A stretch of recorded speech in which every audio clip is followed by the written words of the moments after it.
all hope that the buyers we work with would be nice people and fair. What about when they are not like that? What do we do?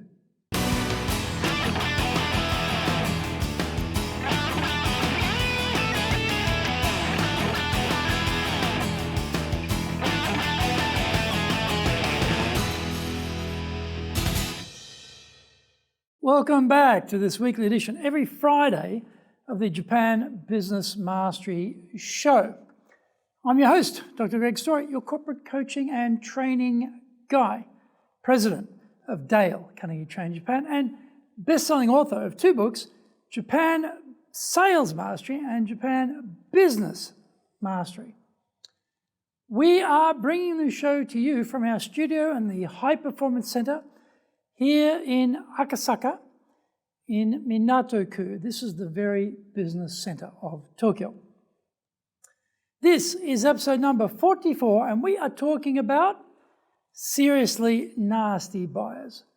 Before we get going, a quick word from our sponsor. If you want to sell more and do it more easily, do the Winning with Relationships Selling course. If you can't build trust, no sale. Can't design excellent questions to understand the client's needs? No sale. Can't present the solution convincingly? No sale. Can't handle objections properly? No sale. Can't close? No sale. Master the sales process by doing the Winning with Relationships Selling course now in either Japanese or English. The bestseller, Japan Sales Mastery, is the new Bible of selling in Japan.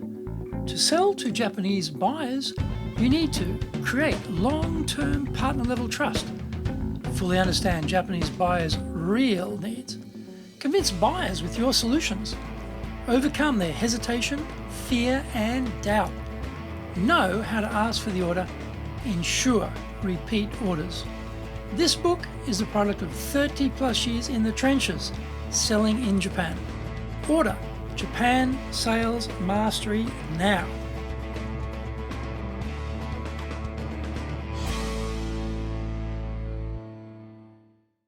Welcome back. Okay, now it's time for the show. それでは行きましょう. So let's get going. The customer is Kamisama, God, in sales in Japan. We hear this a lot here across all industries and sectors. Sometimes, however, the buyer can be more like an oni, a devil, when they deal with salespeople. Bad behavior is bad behavior regardless of the source. But when you are trying to sell a company on your product or your service, do you just have to suck it up? Actually, no. Unless you are in a very small market segment where there are only a limited number of buyers, then as salespeople, we have choices. If the former is the case, then I suggest changing industries and getting out of that negative, bad behavior environment. Life is short, and good salespeople have highly transferable skills. If you know what you are doing, you can probably work in almost any business, as long as there is no requirement for highly technical knowledge. The Japan winner of the worst sales environment is the pharmaceutical industry, selling to doctors. Unlike the rest of the advanced world, where patients use the internet to educate themselves about medical conditions before they see the doctor, Japan is still stuck in the pre-1990s. Japanese doctors, consequently, still consider themselves vastly superior to everyone else from patients on down. At the absolute bottom of the pile are drug salespeople, being forced to wait around for hours, fawning over the doctor, being spoken to like dirt, cleaning their Mercedes, arranging all types of incentives to get them to buy your drugs have been the fodder for legendary poor buyer behaviour forever. Conflicts of interest have emerged recently as a concern, and there are many more restrictions now on entertaining doctors. The flow of goodies is being restricted, and so the salesperson doesn't have as much in the way of ame or sweets to offer anymore. They still get plenty of muchi, whip, from the buyer though. Japan has a powerful hierarchical system in place in society. You have been busily networking, creating new opportunities. The company president you have just met tells one of the staff to get together with you, the salesperson. You might be thinking, this is looking good. Not necessarily. What often surprises me about HR people and other underlings in Japan is how they run their own show, regardless of what the president may want.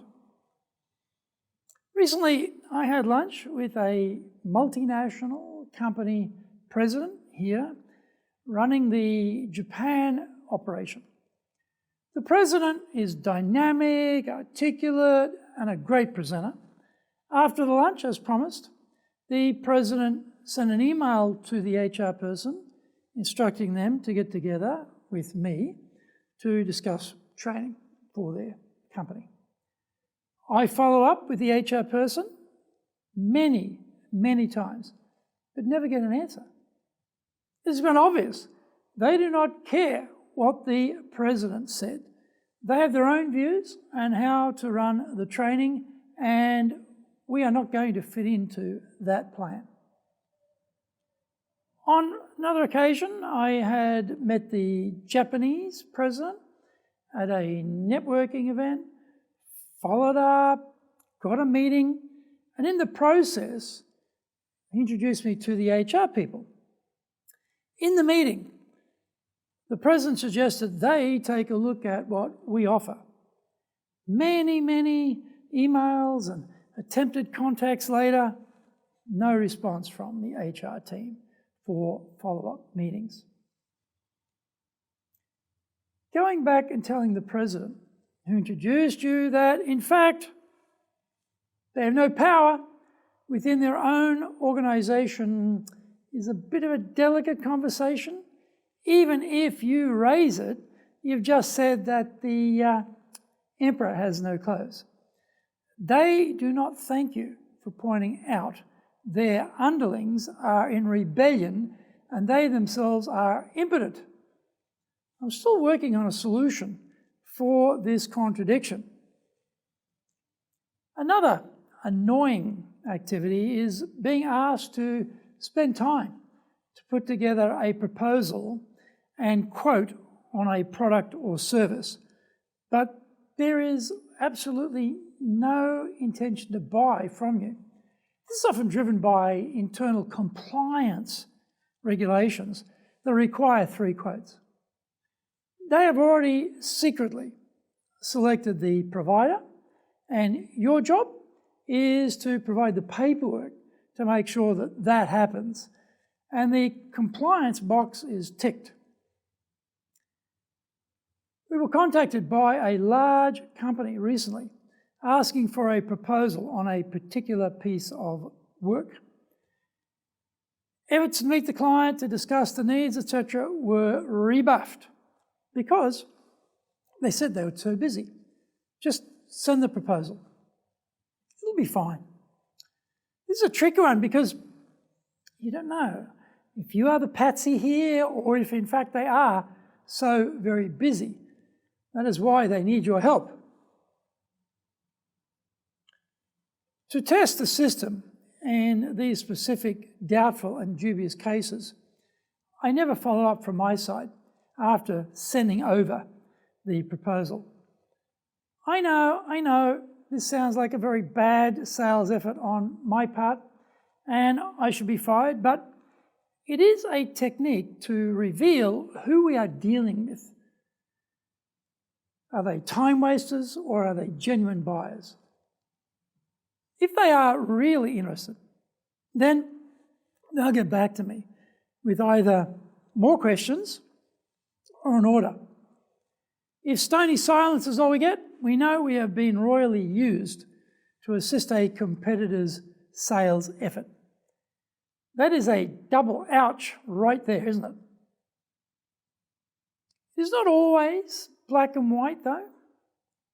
In another case, the president was a graduate of our programs and had told his HR director to get us to put together a proposal on some training. This is exciting. You think, we are looking good.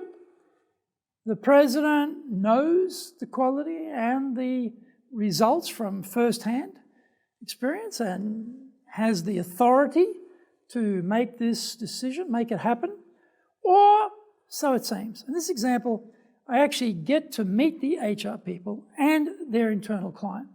I follow it up to present the proposal to them. Nope, we're very busy, just send it. Warning signal right there. I push back, actually I need to explain it to you. Further stalling, nope, just send it. The pricing, by the way, was very close to their indication. Eventually, you send it, but now you begin to suspect this is revenge on the president for daring to enter their world of authority. What looked like an inside track to a positive decision gets derailed as the internal buying entity flexes muscle to show their independence. Applying my standard rule, I do not follow up further and just wait to see what happens. There was no response from their side. So again, few options available other than to tough it out. These things happen in business, but the key point is do not take it personally. Sales is a roller coaster ride of ups and downs, and your emotions are always under attack, except that sometimes you will get played by the buyer. But keep a record of the incident. Every 6 months, give that company a call to see if your nefarious counterpart is still working there. People are much more mobile in Japan compared to many years ago, and there is a good chance the evil, malicious puppeteer has moved on. We should not deal with that particular buyer again, but we can try to deal with the company. There are usually many buyers in your market and many who have had no contact with you as yet. So there is little need to deal with bad buyer behaviour. As the old saying goes, fool me once, it's your fault. Fool me twice, it's my fault. Action steps. 1. If you are in an industry where buyers habitually treat salespeople very badly, then switch industries. 2. Just because the people at the top like you, don't think that means anything in Japan. Keep working on those who actually execute the work. 3. If the buyer just says, send it to me, get worried. You may be the patsy for unknowingly assisting a rival's offer. 4. Keep in touch with the company. The problem child may have moved on. Number 5, never forget, fool me once, it's your fault. Fool me twice, it's my fault. Thank you for watching this episode, and remember to hit the subscribe button. The Japan Business Mastery Show is here to help you navigate your way around business in Japan. Subscribe on YouTube, share it with your family, friends, and colleagues. Hit the little bell icon for automatic new episode notifications and updates. Our website details are on screen now, enjapan.dalecarnegie.com. It's awesome value, so check it out. Please leave me some feedback on YouTube. I would love to know how this show helped and what other topics you're interested in for me to cover. Just tell me how I can help you best. You might also enjoy my other weekly shows for podcasts. Mondays for the Cutting Edge Japan Business Show. Tuesdays for the Presentations Japan series. Wednesdays for the Sales Japan series. Thursdays for the Leadership Japan series. And Fridays for the Cutting Edge Japan Business Show. And now Saturdays we have Japan's top business interviews. Now you'll get these wherever you get your podcasts. Also, Mondays I release my TV show, The Cutting Edge Japan Business Show. And on Fridays, this show. And then Saturdays, we have Japan's top business interviews, all available on YouTube. In episode 45, we are talking about public speaking can really destroy your personal brand. Onegai tashimasu. Please join me next week for the next episode of Japan Business Mastery. And that's what we all want, isn't it? Japan Business Mastery.